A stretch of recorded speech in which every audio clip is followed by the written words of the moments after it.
We're going to bring in what we call the pre-sales influencers. So those are those that are kind of shaping the projects on behalf of the consumer. So architects, designers, cabinet planners, and Mhm. whatnot. So these are kind of appliance adjacent people. So now we've filled the room with this audience looking for your expertise. So here's my question, and this is a big one, Okay. is how can, in the early planning stages, installation issues be avoided? Yeah, that's a really good question. I always equate it to playing chess, right?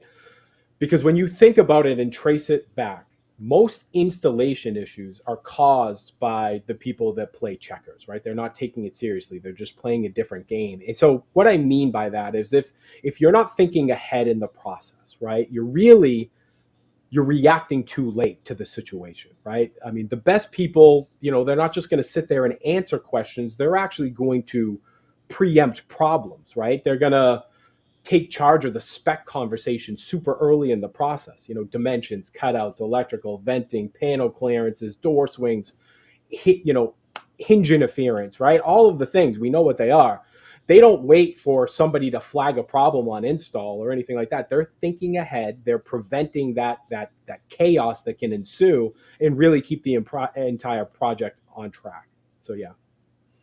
So we're asking our audience, our architects, our designers, our cabinet planners to kind of think ahead. But the challenge is there's a lot with appliances. There's a lot that can go wrong. There's a lot of details. So if you don't have all that knowledge, it's kind of challenging to think ahead for these potential pitfalls unless you've fallen into them previously. So how can you help our audience better think ahead to avoid these pitfalls?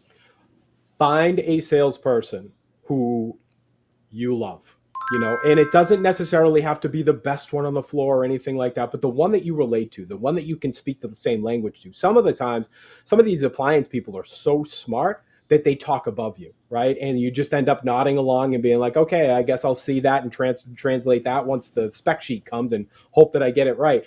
You want to find somebody that speaks your language or at least capable of adjusting to speak your language. The whole idea is that the salesperson should be able to adapt to the way that you want to communicate. And as long as you guys are communicating effectively and efficiently, the project will go off without a hitch. But that's crucial part in the whole thing, because you're right.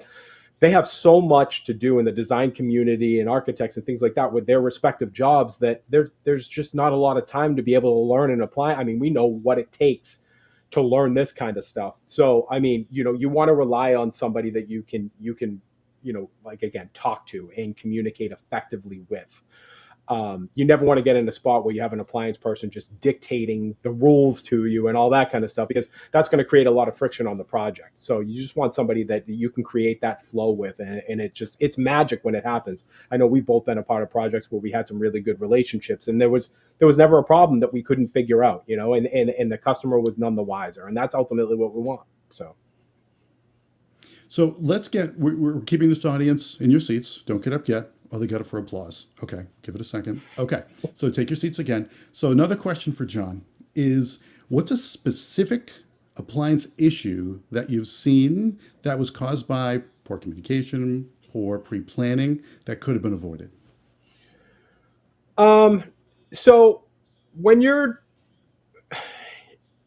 the one thing that I've seen more than anything else when you're talking about, I guess, mistakes or trouble like in kitchen design, is when these projects end up designing around aesthetics rather than a customer, right? And what I mean by that is every kitchen, no matter what you're selling, right? Every kitchen needs to be personalized, not standardized, right? I mean, that means that, understanding how the customer actually moves or cooks or lives in the space, and designing around that flow.